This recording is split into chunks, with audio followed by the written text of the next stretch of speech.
पेश किया है, फाइनलाइज किया है, इसकी क्या जो प्रमुख बातें हैं वो क्या है? देखिए, सबसे बड़ी जो चीज़ थी हमारे इस चुनौतीपूर्ण हालात के अंदर, सबसे बड़ा जो ध्येय था हमारा कि हम किस प्रकार से अपनी आय को बढ़ा सकें। और इस हालात के अंदर बजट को पेश करना एक बहुत बड़ा चुनौती थी हमारे लिए, और उसी को ध्यान में रखते हुए हमने कोशिश ये की कि हम आय के स्रोतों को बढ़ाएं, और विशेष रूप से जनता को, जो पब्लिक आज कोरोना की महामारी झेल रही थी, किसी प्रकार का कोई कर ना बढ़ाया जाए और हम उसी के अंदर उनको सहूलियतें भी दें और उससे हमारा निगम की आय भी बढ़े। तो उस आधार पर सबसे पहले आपने देखा कि हमने, चाहे वो हाउस टैक्स के अंदर बहुत बड़ी स्कीम नॉर्थ दिल्ली ने इस बार दी, फिर उसके साथ साथ जो अन्य हमारे जो काम थे उसमें हमने हर चीज़ को, हर छोटी से छोटी चीज़ को और बड़ी से बड़ी चीज़ों को हमने साथ में लिया है।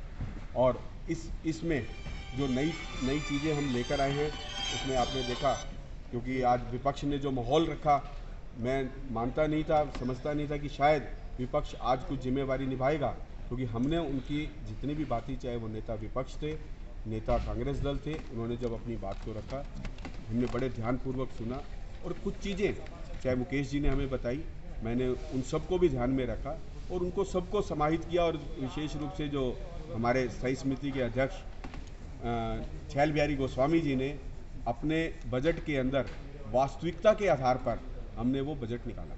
योगेश जी, आर्थिक बदहाली से निगम जूझ रही है, काफ़ी लंबा समय हो गया, 4 साल का। तो ऐसे में इस बार के बजट में आप कितनी योजनाएं लेके आए हैं, पहला सवाल। दूसरा सवाल है, कितनी योजनाएं हैं जो कि सीधे जनता से जुड़ी हुई हैं? देखिए, हर काम, क्योंकि नगर निगम जो काम करता है वो मूलभूत सुविधाएं देता है, और हमारा कोई भी काम किया हुआ वो सीधा जनता तक पहुंचता है। हम लोग जनता से पूरे जुड़े हुए हैं। हम चाहे हाउस टैक्स में जाएं, चाहे सैनिटेशन में जाएं, चाहे हम हेल्थ सर्विसेज में जाएं, चाहे हम एजुकेशन में जाएं, तो क्योंकि हमारी ये 4 मेन सुविधाएं हैं जो हम देते हैं, और ये प्रत्येक काम जनता से जुड़ा हुआ है। और मैं आपको एक चीज़ क्लियर करना चाहता हूँ कि हमारी जो नगर निगम है ये कोई प्रॉफिट मेकिंग एजेंसी नहीं है। हम लोग कोशिश ये करते हैं कि हम ज़्यादा सुविधाएं दें, अगर उसके अंदर हमें व्यय कहीं और चीज़ में काम करना पड़े तो हम उसको करें। लेकिन आपने देखा होगा, मैंने बजट भाषण के अंदर दिया कि हमारे प्लान हेड सारे रोक दिए गए हैं पिछले 4 वर्षों से। अब उसके बाद भी हमारा बीटीए का पैसा भी रोका जा रहा है। इस कोरोना काल के अंदर उन्होंने हमारे जो है हाउस टैक्स को, हमारा एक केवल स्रोत था, अब उसमें बीटीए के पैसे को रोक कर हमारा लोन तक काटा गया दिल्ली सरकार के द्वारा। लेकिन हमने उन सब चीज़ों को भी दरकिनार करते हुए, आपने आज देखा कि हम जो सुविधाएं देने जा रहे हैं आने वाले दिनों के अंदर, चाहे वो बैंक्वेट हॉल्स के लिए हों, उनको हम एक सुविधा देने जा रहे हैं कि आप 75 दिन के लिए बुक करवाइए, आपको सारे साल में, उससे एक तो भ्रष्टाचार पे भी लगाम लगेगी और उस पर लोग अपने आराम से कार्यक्रम भी कर सकेंगे। इसी प्रकार से अन्य सुविधाएं आपने शायद, क्योंकि आज सुन तो नहीं पाए होंगे, मुझे मालूम है कि बहुत आज शोर मचा है उसके अंदर, लेकिन हमने इन सब चीज़ों को ध्यान में रखते हुए ये सारे कार्य किए हैं। योगेश, सबसे बड़ी बात यह है कि जो विपक्ष का कर्मचारियों को अस्पताल इलाज नहीं दे पा रहे हैं, जितने भी पैनल के थे मना कर दिया है। ऐसी स्थिति में आप पार्षदों को जो सीजीएचएस की सुविधा इलाज की देने जा रहे हैं, ये कैसे और कहां तक संभव होगा? आपने शायद उसको ध्यान से शायद शोर में सुना नहीं होगा, इसमें हम कोई भी वित्तीय बोझ नगर निगम पर नहीं डालने वाले हैं। केवल ये, अगर मैं इसको सरल शब्दों में कहूँ तो ये डिस्काउंट फैसिलिटी है। डिस्काउंट फैसिलिटी का मतलब ये होता है कि अगर एक कोई व्यक्ति इलाज करवाने जाए, सीजीएचएस जो रेट एप्लीकेबल होंगे, केवल जो भी निगम पार्षद जाएगा वो पैसे अपनी जेब से देगा, उसको कोई उधार नहीं होगा, कोई क्रेडिट फैसिलिटी नहीं होगी उसको, वो केवल जाएगा, उसको सीजीएचएस रेट एप्लीकेबल होंगे, तो इसमें निगम के ऊपर तो कोई भार ही नहीं पड़ने वाला। एक सवाल और है कि नगर निगम के किराए को लेकर के साउथ दिल्ली को बड़ा झगड़ा रहा है, और साउथ दिल्ली का कल बजट था, उन्होंने साफ मना कर दिया, अपने बजट में कोई प्रावधान नहीं रखा है किराया देने का। आप फिर भी अपनी बात पर कायम है, वसूली करेंगे?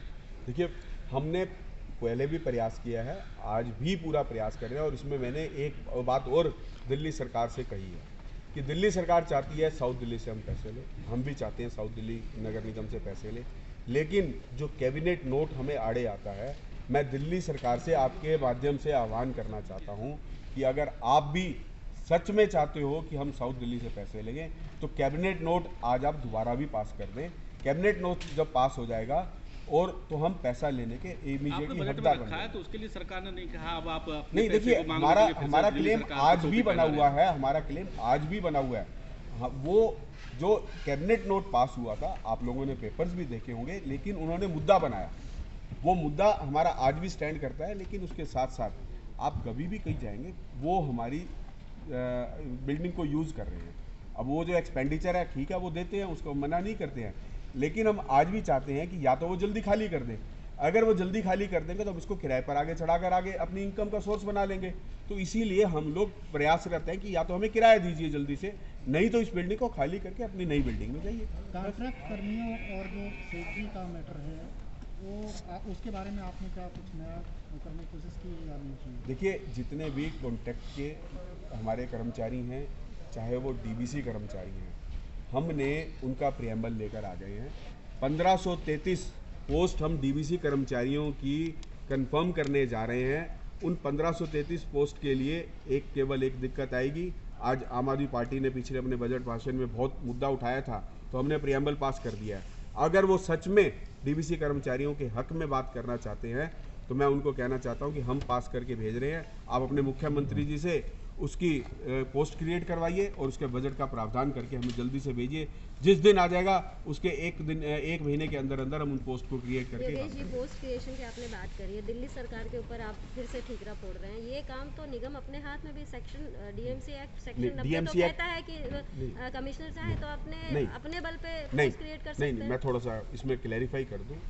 डीएमसी एक्ट के अंदर नई पोस्ट क्रिएट करने का कोई प्रावधान नहीं है, इसीलिए हमें दिल्ली सरकार की तरफ हर बार देखना पड़ता है।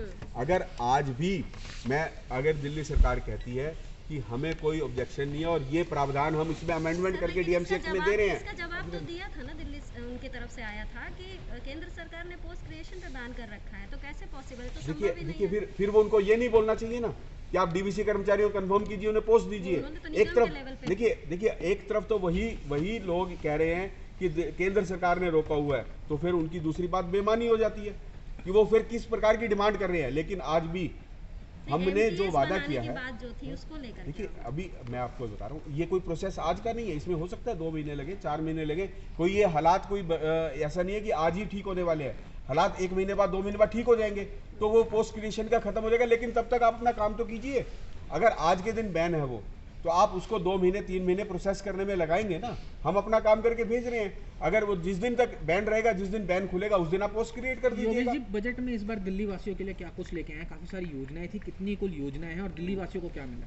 देखिए, मैंने आप लोगों को व्हाट्सएप भी किया, आप कहो तो मैं इसमें एक एक करके आपको पॉइंट वाइज भी बता सकता हूँ कि हम रेहड़ी पटरी वालों के लिए अक्सर ये देखने में आता था कि वो लोग अपने पैसे जमा कराने के लिए भी कई बार दर दर भटकना पड़ता था और उसके साथ बहुत सारी प्रॉब्लम्स आती थी। कभी वेरिफिकेशन करने जाओ, कभी इंस्पेक्टर नहीं मिलता था।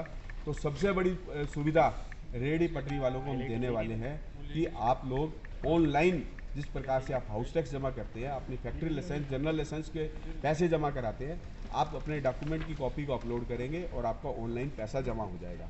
इसके साथ साथ मैं आपको गेस्ट हाउस की एक प्रॉब्लम आती थी कि 12 जो अक्सर देखने में ये आता था कि 12 मीटर तक की हाइट तक के, उसके बाद फायर एनओसी की दिक्कत आती। लेकिन अब हमने 12 मीटर तक के फायर एनओसी को एग्जम्प्ट कर दिया, तो उन सबको लाइसेंस अब देने वाले हैं हम इसमें। इसी प्रकार से हमने जो आवारा पशुओं की दिल्ली के अंदर बहुत बड़ी प्रॉब्लम आ रही थी, और आज मैं आपको आपके माध्यम से ये भी बताना चाहता हूँ दिल्ली की जनता को कि कल से हमने जितने आवारा पशु थे उनके चलान करने, धारकों के लिए चलान करने शुरू कर दिए हैं। और आज तक 70 चलान उत्तरी दिल्ली नगर निगम के अंदर कट चुके हैं और आने वाले दिनों के अंदर इस अभियान को हम लगातार तेज रखेंगे। उसके साथ साथ हम एक आवारा पशुओं के लिए पॉलिसी भी लाए हैं जिसका नाम हमने रखा है जिसकी माइक्रोचिप उसकी भैंस। तो इस प्रकार से हम उसकी माइक्रोचिप उसमें लगाएंगे। जब वो माइक्रोचिप उसकी लग जाएगी तो हम उससे ये आइडेंटिफाई कर सकेंगे कि वो किस क्षेत्र की और उसका मालिक कौन है। वो कंपलसरी हो जाएगा, तो कोई भी व्यक्ति ना तो सड़क पर अपने पशु को छोड़ेगा और ना ही उसके लिए अपनी जिम्मेदारी से दूर रह सकेगा। इस प्रकार से हमने स्मार्ट पोल्स के लिए हमने जो व्यवस्था ला रहे हैं। स्वच्छ भारत अभियान के अंदर हम एक पॉलिसी लेकर आए हैं कि हम ATM बैंकों को देंगे। अब उसके साथ साथ महिला और पुरुष के 2-2, 3-3 टॉयलेट्स बनेंगे जो कि हमारे जो एरिया मेन रोड्स पर है।